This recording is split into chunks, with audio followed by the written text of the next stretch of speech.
I'm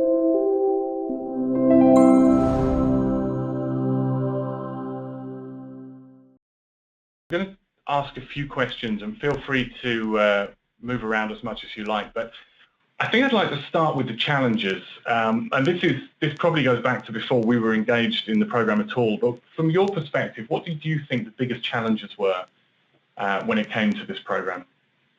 Yeah, so you've touched on a couple of these, Matt, earlier in the presentation, but our learning function overall, and that encompassed compliance, IT, all of our regulatory training as well, was very decentralized. And as you've mentioned, what that led to is there were a number of one-off trainings, and trainings being used kind of lightly because many of our assignments were read and acknowledge assignments. So it was a PDF document that we asked people to go in and say that they had read. So anyone in the learning sphere will know that that's not learning.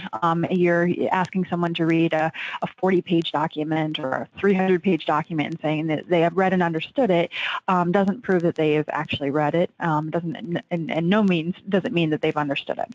And so we were tasked with coming up with a solution that took all of those. We had approximately 35 one-off assignments on an annual basis that were sent out to all of our employees globally, and where we asked them to do it. And that added up to approximately 8 hours of time.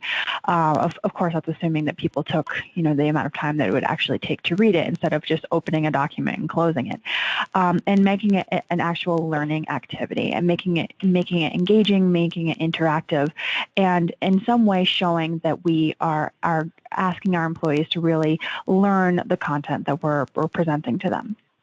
So, as you mentioned, Matt, we needed to bring together over 40 policy owners or content owners of all of those assignments into a way and streamline that experience in order to reduce the amount of time, make sure that we were engaging learners, and also make sure that we were being more comprehensive with how we did it. So that was what our challenge was, and the business and challenges to overcome were getting everyone on the same page, making sure that we had, that we covered content at the level that was appropriate for all employees, and identifying where we needed a target audience in the future.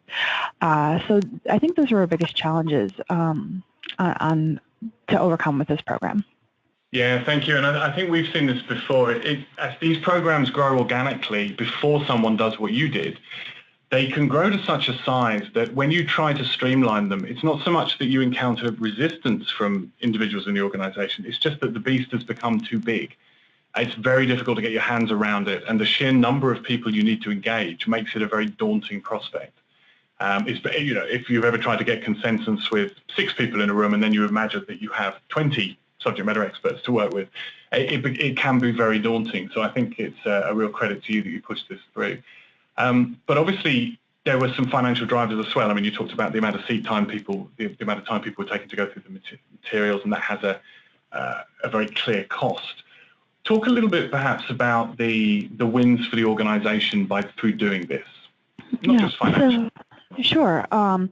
So I think that one of the major wins was actually a savings in time. So we went from, as I was saying, about 8 hours in total to just under 3 hours of content. So at first glance, when an employee opens the curriculum, they're like, oh my gosh, this is so much more compliance training than we've been asked to do before. But that's because we had all these one-off assignments that came. And so one of the major wins was that huge amount of time savings for each employee. I think also a consistent approach and cadence to when we'll update things. So now that we've centralized this and streamlined it, we will have the ability to update the content on a regular basis so that it's predictable. It also that both the policy owners and content owners know when that they should be making changes and can plan for that. But also the employees know when things will be coming to them. We can plan around business objectives and business priorities in order to find the time that is best for employees. So that was a major win as well. And I think that the biggest thing is that the way that we've designed it and the way that we are asking our employees to engage with it is really leading to greater understanding of the policies that people need to be a part of. If you notice how we actually have organized it, we've tried to organize it not by policy, but more about how you would, when you would need to think about these, so by business process. So instead of saying, like, please read and acknowledge this global import and export policy. Instead, let's say, let's look at when you would be engaged and when you would need to be thinking about that. So really taking the shift away from the policy and really about your day-to-day. So I would say that those are the major wins for the organization, aside from the financial piece, which is also significant, where we, again, instead of having these individualized efforts, where, there'd be different vendors, there'd be a different amount of time spent, but that we have actually streamlined that so that there's one effort that everyone is moving towards the same goal, which has led to a significant financial impact as well. Yeah, thank you. And I think that was smart of you to do it that way, because when you move away from thinking about the policy as being your starting point and you move more towards the sort of buckets of or the topic areas or the areas of behavior that you're looking at, it's easier for people to get behind that. It's easier for them to see that their policy, the piece they own, is part of a bigger picture. And perhaps that helps to cut down some of the content that people feel needs to go into the program. So having taken that piece on, how did you make sure that the training was relevant to the employees? Because you've mentioned this, you've got a large employee base, lots of content. Not everyone needs everything, but everyone needs to feel that the content they do see is relevant to them in their role. How did you approach that? Yeah, so I think there were two elements to it. The first being that we wanted to make it so it's Biogen specific. You can buy compliance content right off the shelf. CLC has compliance content right off the shelf that you could just roll out to your employees. What you risk there, and what we saw the risk was, is that a lot of times it's too generic, and it could be, be focused on things such as financial services or another industry that doesn't resonate with the employee, and you start to lose their engagement once they think that something doesn't apply to them. So if the examples aren't applicable to them or to their role or to the company, to the industry, it can seem much less relevant and much less important therefore to them. So we took the content that was, off-the-shelf content from CLC and really customized it from a Biogen perspective. So we put in the examples that were relevant to our industry, to Biogen specifically. We also, made the images more Biogen specific. So, some of the screenshots that you saw were actually stock images of Biogen employees. So not only in the environment, but also, our employees are part of this training from a visual perspective. I would say that the other piece of it is to make sure that it's appropriate for all employees. So a lot of the assignments that we had in the past, because they were written, designed, and developed by the policy owner, they took the perspective that every employee needs to know every detail of a policy or of a process, when in actuality, there is a lot of content that's really specific to specific roles or to specific functions that all employees don't need. So what we continually try to get our policy and process owners to focus on is what's important for all employees to know, and let's focus on that and make sure that they really understand that, rather than diving down into details where we start to lose the engagement of employees as well. So with that in mind, we would offer the option to have a targeted training for those targeted functions or targeted groups or roles that would make more sense to have a more deep dive training on. So what we did with this global training is to make sure that we kept that focus of what's appropriate for all employees, so that we ensured that it seemed relevant to them, they understood how it applied to them, and that we didn't lose them through going into details that would never apply to their specific role or function. Yeah, and I think in our experience of working with organizations that are trying to streamline their compliance training, your population, your learners, they never fail but to thank you for doing that. I mean, anything you can do that reduces the amount of time people have to take away, or wading through content that they don't feel is relevant for them, they'll be very, very grateful for. And interestingly, I don't think we've seen an example where the regulator has had an issue or been unhappy with the idea that we've tried to streamline the content. So there's definitely, everyone is pulling in the same direction. It's about getting people the content they need and trying to steer them past the content that's going to bog them down. And as you say, not everybody needs to know every word of the policy. They just really need to understand the behavioural pieces that are most important. So it's a huge program. It's just rolling out around now. What are you most proud of with this program so far? I would say I'm most proud of how we were able to really collaborate across the organization. We were collaborating with people in almost every single function, from our employee health and safety all the way through our legal department, in IT, in compliance, in finance. And we were able to create a curriculum that made sense, that was comprehensive enough to introduce people to the topics and let them know and ask them to certify that they know when to go into deeper dive and to really use the policy, and to really streamline that experience for employees, but doing so in a way that, as you said, that our policy owners thanked us, that they felt that the product that we produced was superior to what they had as a one-off.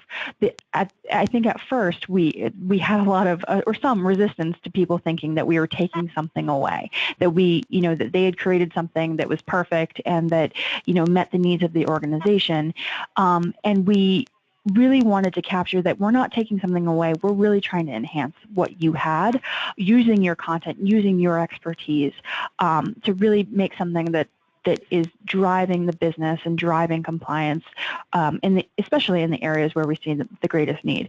So I would really say that the collaboration that we were able to establish was key to our success, and what I'm definitely most proud of.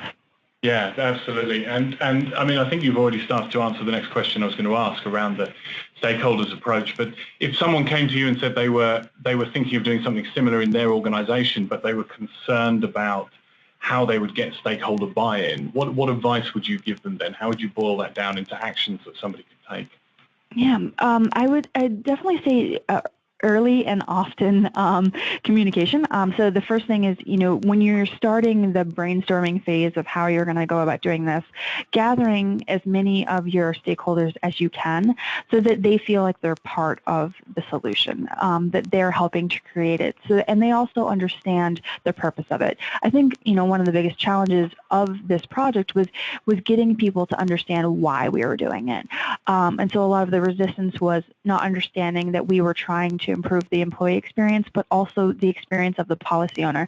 The policy owner's job is not to train on something. It's to know the policy, to enforce the policy, but that as a learning function, that we were there to help them to get this across, to help compliance with their policy or their process. And so making sure that they understand the why of it, but also that they're a part of how we're going to get there. I think one thing that CLC did a great job of is we had some kickoff webinar type meetings to kick off the project, to establish that ownership and to bring the people in. And so that was an introductory webinar. And then from there, we had a live session where we invited all policy owners to come in over a couple of days to really, hammer out what's going to be this content, where are we going to get it from, who are the right people to be involved. But they were engaged all along the way, from those kickoff meetings all the way through the review process, so that they really had their hand in saying at the end of the day, I think what's included in here is what's really important, and it covers the right topics. Yeah, absolutely. And I remember those 2 days, and they were slightly daunting in a way. We're going to meet so many people, all of whom feel very invested in this and who are going to have very strong opinions. And sometimes at the beginning of those sessions, you can wonder how you'll ever pull everyone's desires into a sort of coherent model that people can get behind. But actually, I think the fact that you are involving them that early in the process, the fact that you're talking about a program that isn't just about delivering the content to the learner, but is about making their lives easier going forward as well. That's a very powerful message right at the beginning of one of those sessions. Get it right now, and in subsequent years, we're talking about updates which should have less of an impact on your day-to-day life. Exactly. And maybe we'll just finish. I mean, the question here, which I think you have really gone some way towards answering, but how did you make sure that everyone felt that their input had been captured and had been implemented? Because obviously you can't give everyone absolutely everything they need. Exactly. So I think those meetings were, the introductory and the design meeting were key to establishing that, but also making sure that we addressed people's concerns, that we provided an explanation of why something shouldn't be included or where it would be more appropriate, and offering a solution that was collaborative in nature. So asking them, what do we think could satisfy this? Making sure that they understood, again, reiterating the purpose and level to which we should be getting into in the particular curriculum, and making sure that they felt like they were heard, and that they were heard throughout the process. At the end of the day, if they don't feel that this curriculum covered what their policy or their process needed it to, we failed. And if they aren't on the same page as us, then we won't be successful in the long term, because we'll return to those one-off trainings when it's established that this curriculum isn't going far enough. So we needed to make sure that there was a balance, but that that the stakeholders felt that the right decision had been reached, and that we took the time to have those conversations, whether they were one-off or in a group, to make sure that the stakeholders felt like that what they wanted or what they felt was really important was included. Yeah, absolutely. Well, Katie, thanks so much. I mean, those are all the questions I wanted to ask. Is there anything else that if you were to summarize about the success of this program, is there one piece of advice that you would give to people who are about to embark on a similar type of initiative? Don't try to do it as quickly as we did. I would say plan in advance that it's a huge initiative. I mean, granted, not all companies are going to have as many policies or as many policy owners, but it's still a complicated process. And I would say also, gather as much information ahead of time, all of the documentation of, what exists, the policies, current versions, things like that in advance, and prepare the conversation. Have those, interactive conversations with your stakeholders to make sure that it is the right approach. Yeah, I think those are the things that I would suggest. And choose the right partner. CLC was a great partner for us for so many reasons. The off-the-shelf content was extremely helpful for us, so that there was a starting point. There was something that we had the ability to look at and customize. The tools that you offer as well. I've worked with a number of vendors in creating learning content, and one of the things that made it very easy to capture stakeholder input was your Chameleon tool, where stakeholders could put their comments right into a page, right on the page. There weren't version control issues. They could look back at their previous comments and see that they had been addressed. So, making sure that you have a process in place that works, that's efficient, and that it doesn't become overly arduous for you or your stakeholders. Okay. Well, thank you. Appreciate that very much. And Katie, if you would like to stick around, then we may have some questions at the end of the session. Sure. In the next sort of 10 minutes. And in fact, I've just seen one question in the chat window. Will you receive a copy of this presentation? Absolutely. We're very happy to send that out afterwards. We'll make sure that happens. Okay, so I just want to spend 5 minutes wrapping up just around, we've heard from Katie, we've heard about the challenge. From our perspective as the partner who were charged with coming in and working with the subject matter experts and then building the training, just a few words on how we approach this. So the Biogen challenge, it was a very tight timeline. Katie just alluded to that. It was a slightly hair-raising experience getting it done in time, which we did. There was a fixed budget, so we had to get it right the first time. We couldn't go back to draw more water from the well. There were 25 SMEs and there were 30 policies. And over 2 or 3 days, I think we spoke to pretty much all of those people and heard from them what was important to them. And we were able to provide them with materials that let them capture the pieces that they were absolutely insistent that would go into the training, and we were able to make that happen for them. So we felt very good about that. And of course, we could meet the requirement for Biogen-specific content. The piece that I would like to call out, because I think it's very important, is you have to be tactical with your customization. In a perfect world, every single word in the training course would be Biogen specific, or it would be exactly what you want to say to your people. But to do that, to utilize SME time to that extent, to spend that much money on the initiative, it's often not the right decision to take. So we have to be tactical.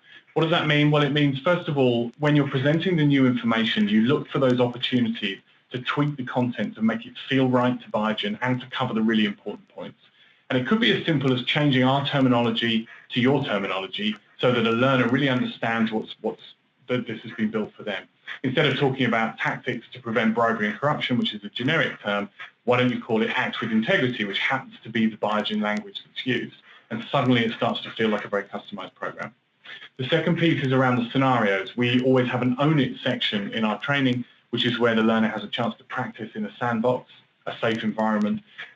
Those scenarios did need to be tweaked. Some of them needed to be tweaked to have more of a focus on the healthcare environment and with feedback that reference specific Biogen policies and procedures. So moving back to the idea of these 25 SMEs and their policies, we were able to say to those SMEs, where relevant, we're going to link out to your specific policy, or we're going to mention your specific policy, and there's a huge benefit there. And then finally, the Got It section, when we come to summarize and to ask our learners to attest to what they've seen and their readiness now to be compliant inside the organization, we need to use the specific wording that reflects the Biogen policy. So they're not receiving 2 or 3 versions of the truth, it's always one version of the truth. So it's that tactical approach to the customization. We think of it as being essentially 80-20. 80% of this content is generic, the 20% that we do need to change is the 20% that will have the real impact on your learner population. The next slide is a quick recap of our design process. I think we've pretty much covered it through the conversation, but it's all about pulling in the subject matter experts nice and early. We can have a look at what the requirement is, we can look at the content we have, we can create outlines for each module, but it's really when we get into the workshop, this 4th bubble on the slide here, with the SME population, then we understand what needs to go into each module. That is a big lift, but it's a vital and worthwhile lift, and actually it saves a huge amount of time down the line because, as Katie mentioned, now your SMEs are bought into the process. They've been in the workshop, they feel part of the design, and they're much more amenable to the scripts that you put in front of them further down the line.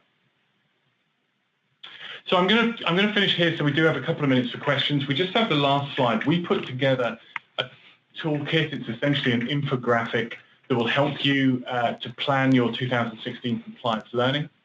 We will send that out to everybody after the session, and if anyone would like to speak to us about it, we're very happy to walk you through it. But it's essentially a decision tree that helps you consider some of the key aspects of compliance learning.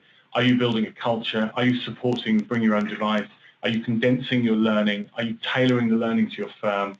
Are you engaging with your SMEs in the most efficient way? And how are you approaching the fact that you have a global audience who need a variation on this compliance training? So we're very happy to share that. I'm just going to see if we have any other questions from... We do, and the other piece I would add, I mean, for firms that are looking at this, even if you're just doing internal planning, we've got some great examples available where you can see the generic piece and then see how it's being applied to a specific firm. We won't be able to share Biogen in that instance, but we've got some materials that would allow you to explain that concept to your peers and can see what's possible. And then secondly, we've been expanding in the life sciences space, so there is now life science specific generic content, which we're excited to be bringing to market in January of 2016. We have had some questions coming, guys. They're actually quite tough ones, so you might want to take a pause before answering. And the first one, which came from Greg, how did you handle SMEs providing their own personal interpretation of laws and priorities? I'll try to tackle that one. So we tried, so a couple things. I think that we do depend on our policy owners to be the experts on their policy. So we asked them to stick to what was in the policy rather than trying to insert their own interpretation. And a lot of the laws, CLC had captured a lot of the, the global or U.S. laws associated with the topic specifically. So that provided a lot of context and the level at which things should be at. And so we really tried to have them focus on what the policy was saying and what the Biogen specifics were, rather than trying to tweak the language around the law itself. Question from Darren: how many languages? Sorry, Mark. I'm just going to jump in there as well. I think the other piece is that subject matter experts will often present you with the content that they would like to go into a training course verbatim. So they might say, we would like these 5 paragraphs to go into a training. If you can change that conversation away from the content that they've already prepared towards what is the 1 or 2 things that you would really like people to come away from this training understanding, then quite often you do hit the mark in terms of what they're looking for, but you can do it in many fewer words than if you were just to use the content that they've packaged for you. Sorry, Mark, you're going to the next question. Sure, next question is from Darren. How many languages was the program delivered in? Oh, Katie, how many was it eventually? Yeah, we're currently translating into 10 languages, and CLC is helping us with that as well. Next question: where did the course reside in terms of LMS? Where did it sit on your servers or our servers? How did you tackle that from Candice? Yeah, so we actually had CLSC deliver us SCORM packages, and we are hosting them on we are currently on SumTotal as our LMS. However, we have started to investigate the possibility of having CLC actually host it for our contractors and outsourced services, because they don't have access to our LMS. So we've actually gone down the path of both. For our employees and those with access to our LMS, it's hosted on SumTotal specifically. Excellent. Well, I'm going to bring it to a conclusion there.